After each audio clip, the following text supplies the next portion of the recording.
Your Lakers won the game, scoring you 2 free tacos with any drink purchased from Jack in the Box. Now, just ask for the Lakers deal when you order. Valid only at Los Angeles restaurants. Go Lakers. Good game. Let's go back downtown. Luka is speaking with the... Luka, just how significant for you guys to lock up the three and kind of cement that spot with home court advantage for the first round at least? Very important. It's going to be my first time having home court advantage, so I'm really excited about it. And that was our goal. Looking back maybe 5-6 games, our goal was to lock at the third seed. You could argue your last stretch of games here has certainly been your best, just in terms of efficiency. And how are you feeling that at the same time, and how much kind of confidence does it give not just yourself but the team as you head into the postseason? Yeah, big confidence. Especially getting back in my rhythm. It's important for me. It's important for the team. So I can do everything to help the team win. Kind of on that note, over this last 3-4 game stretch, you're finishing at the rim or near the rim. The efficiency has gone up? Is that related to comfort? Like you kind of mentioned rhythm yourself. Physically, just where is that, improved efficiency coming from for you? Yeah, I think just getting physically better. When I drive the ball, I think, like I said, it helps the team a lot. Sometimes around the rim I can score, but sometimes there's so many guys in the paint that I can create a lot of open shots. So that's what I need to keep doing. Luka, I was wondering if you could talk about the lob chemistry you guys have on this team. It feels like everyone's just always ready, and you're kind of leading that charge. Can you just speak to that? Is it something you guys practice or prepare for or talk about, or is it just kind of you guys give each other the eyes and just get it?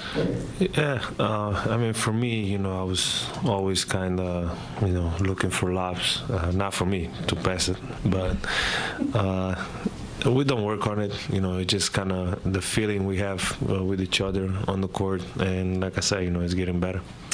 Luka, you've packed a ton in a short amount of time since you came here. You even stayed an extra night in Dallas, did another appearance. It's been nonstop for you. How will this 9 days or so leading up to the start of the first round benefit you? Big time. I gotta get some rest, obviously, but the good part of the season is coming, so gotta stay ready, gotta stay locked in, but for sure a little bit of rest is gonna be great for me. Hey Luka, Austin just said that he thinks that the Lakers could win a championship. You've obviously taken a team to the finals last season. What do you think is the Lakers' ceiling? Yeah, obviously that's got to be our only goal, and that's our only goal. I think we have the team to do it. When everybody's locked in, we're a hard team to beat, so that's our goal. Luka, you've obviously been playing with LeBron for the past couple of months, but this is going to be your first time together in the playoffs, and you've played with great players before, but he's arguably the greatest. How do you envision you two just fitting together in the playoffs, and just what that could be like to?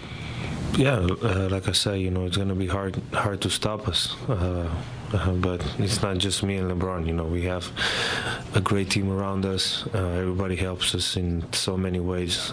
So if we want to win the championship, it's going to take all of us. Luka, felicidades. Aseguran el tercer puesto en el oeste. ¿Cómo se siente el equipo en este momento y sobre todo para ti personalmente? ¿Qué es lo que has podido aprender de ti desde que llegaste?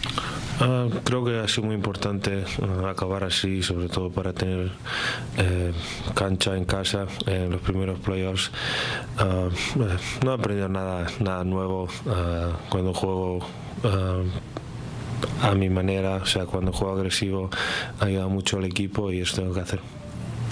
Luka, también en español, me gustaría preguntarte qué piensas o qué sientes cuando la gente corea tu nombre, te gritan MVP, los playoffs están enfrente y esta afición obviamente siempre está esperando un campeonato para los Lakers. Sí, es algo increíble, es algo que todo el mundo que juega al baloncesto quiere, que todo el pabellón grite tu nombre y es algo increíble, así que espero que no sea la última vez.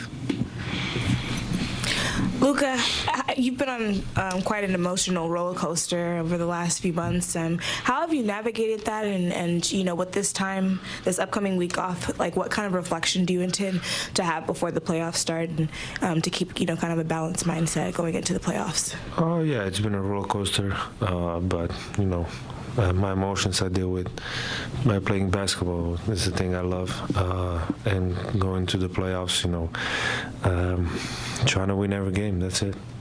Thanks, Luka. Thank you.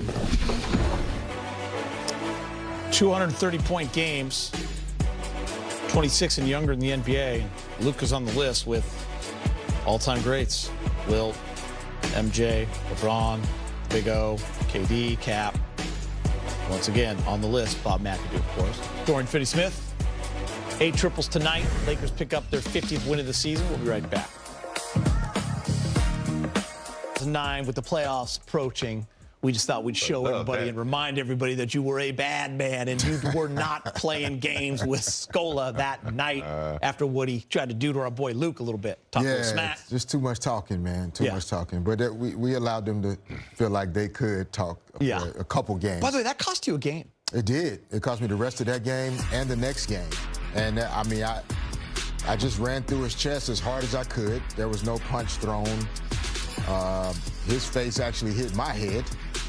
But that was, 2009. Commissioner Stern felt differently about, that type of play. But we just had to send a message. What did Phil think about it?